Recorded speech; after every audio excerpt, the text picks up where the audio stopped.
Combat Tech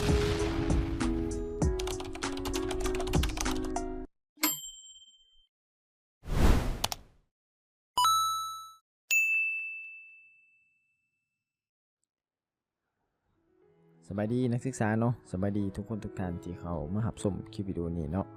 พบกับอาจารย์คำใบสุวรรณศัพท์เสร็จเก่าเสร็จเคยเนาะสำหรับวันนี้เนาะนักศึกษาเขาจะพานักศึกษาเขาในหัวข้อการสั่งอีเมลเนาะและอีเมลนี้มันเขาจะสั่งอยู่ในของ Google เนาะเนื่องจากว่าเขาบทเรียนของเขาก็คือจะได้นำพานักศึกษาเขาไปใส่บรรดาเครื่องมือต่างๆในนี้เนาะของ Google Workspace นี้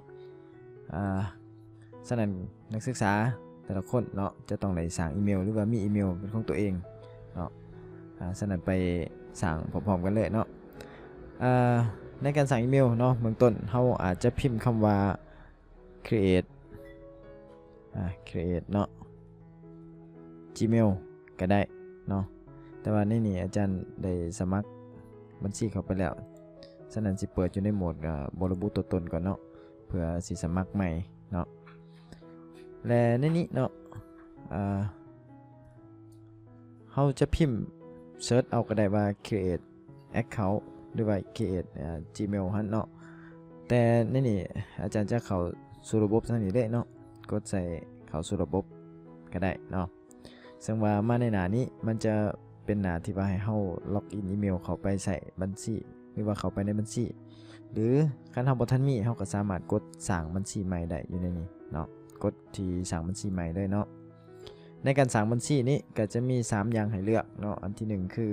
เราใช้งานแบบส่วนตัวเนาะ2แม่นให้บุตรหลานที่3แม่นสำหรับธุรกิจสำหรับบุตรหลานนี่ก็เป็นว่ากรณีเรา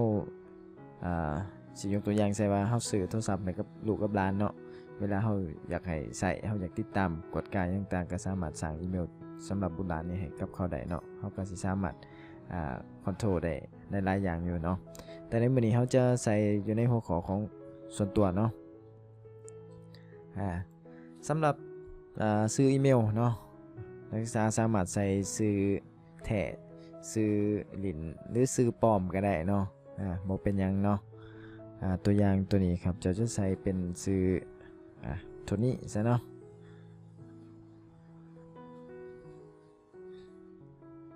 สุวรรณทรัพย์เนาะ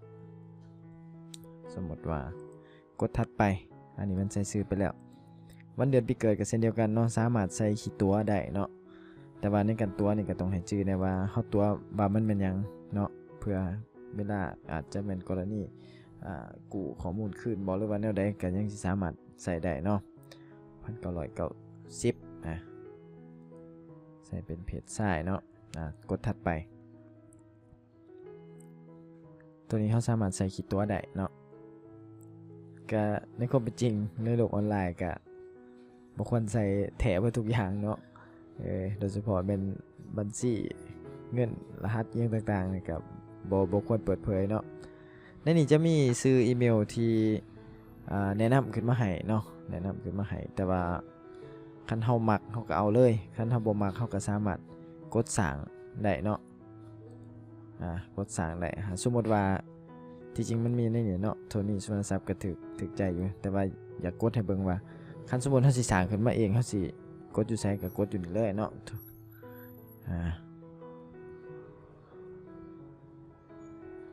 โอเค @gmail เนาะถือว่าบ่ต้องไปใส่แอดเพราะมันมีให้แล้วอยู่นี่เนาะโทนี่สุวรรณทรัพย์เนาะสุวรรณทรัพย์โอเคกดถัดไปรหัสผ่านเนาะก็สิประกอบด้วยตัวใหญ่ตัวน้อยตัวเลขตัวอักษรไปซั่นเนาะตัวนี้ครับเจ้าก็สิใส่มีตัวเลขนำโอเค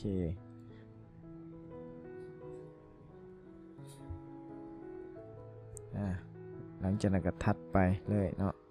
โอ้เดี๋ยวใส่รหัสบ่กงกันเนาะรหัสทั้งเทิงกับทั้งลุมก็ต้องให้กงกันเนาะ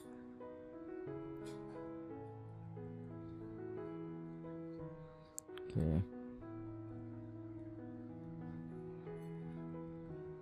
จากนั้นกดถัดไป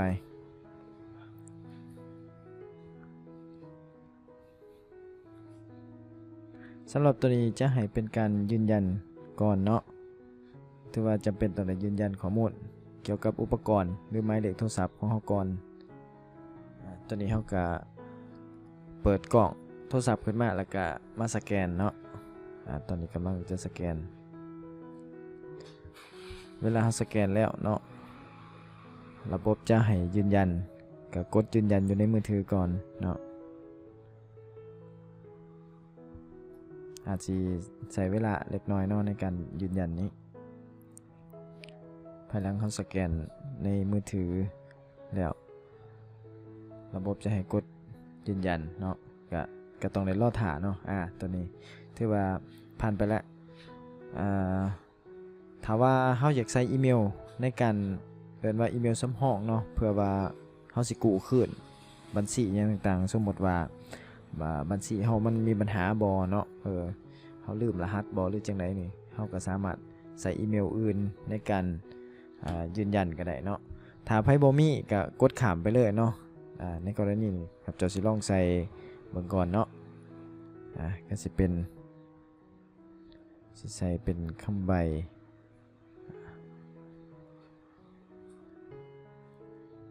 001 @gmail เนาะหลังจากนั้นกดถัดไปเนาะโอเคอันนี้ซื้ออีเมลของเขาก็สิเป็นซื้อนี่แล้วเนาะนี่มันซื้อที่เราสร้างขึ้นเมื่อกี้นี้กดถัดไปแล้วก็กดยอมรับนโยบายต่างๆเนาะจำเป็นต้องได้ยอมรับหลังจากกดยอมรับแล้วก็ถือว่าสำเร็จเรียบร้อยในการสั่งอีเมลเนาะสังเกตอยู่บนบัญชีนี้ถือว่าเขาจะเข้ามาในบัญชีโทนี่สุวรรณทรัพย์แล้วเนาะโอเคและเขาก็ยังสามารถไปกำหนด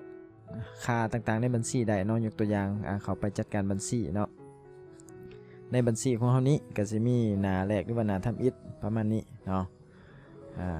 แล้วก็อยากไปแก้ไขเรื่องความปลอดภัยต่างๆเนาะเขาข้อมูลส่วนตัวบ่สมมติว่าเนาะเขาอยากใส่รูปเขาก็มากดใส่รูปได้เนาะใส่เปลี่ยนชื่อใหม่บ่หรือว่าแก้ไขชื่อเนาะใส่เพจใส่อีเมลและก็หนึ่งในหันก็เป็นภาษาเนาะสมมติว่าของนักศึกษานี่เป็นภาษาไทยอยู่ปัจจุบันนี่อยากได้ภาษาลาวเนาะก็ไปกดเพิ่มอยู่ในนี่แล้วก็พิมพ์ลาวใส่เนาะภาษาลาวมาบต้องเป็นตัวลาวก่อนเนาะกดใส่ภาษาลาวแล้วก็กดบันทึกนี่เขาจะได้ภาษาลาวขึ้นมาแล้วเนาะเป็นการเพิ่มภาษาเข้าไปนะแล้วก็อาจจะเพิ่มอีกอันนึงก็เป็นภาษาอังกฤษเนาะภาษาอังกฤษUnited States เนาะเป็นอังกฤษ United States นี่คือภาษาที่เขาใส่อยู่ในบัญชีของเขาเนาะตอนนี้ระบบมันจะแสดงเป็นภาษาไทยก่อนและเขาอยากให้เป็นภาษาที่เขาอยากใส่เด้ต้องเห็นได้กดใส่เครื่องหมายกาสอเนาะแล้วก็เลือกภาษาที่เขาอยากใส่เนาะภาษา United States นี้กดบันทึกไปตอนนี้จะเป็นภาษาอังกฤษแล้วสังเกตว่าเนาะสังเกตว่าอยู่ในบัญชีหรือว่าในเมนูต่างๆนี่มันเป็นภาษาอังกฤษไปแล้วตอนนี้เนาะอันนี้ก็เป็นการเปลี่ยนภาษาอยู่ในบัญชี Gmail ของเราเนาะสำหรับมาฮอนี้ก็ถือว่าการสร้างอีเมลเพื่อเราจะไปใส่ในการเรียนการสอนของเรานี่มันสำเร็จแล้วเนาะและคลิปต่อไปแมนเราจะมานำใส่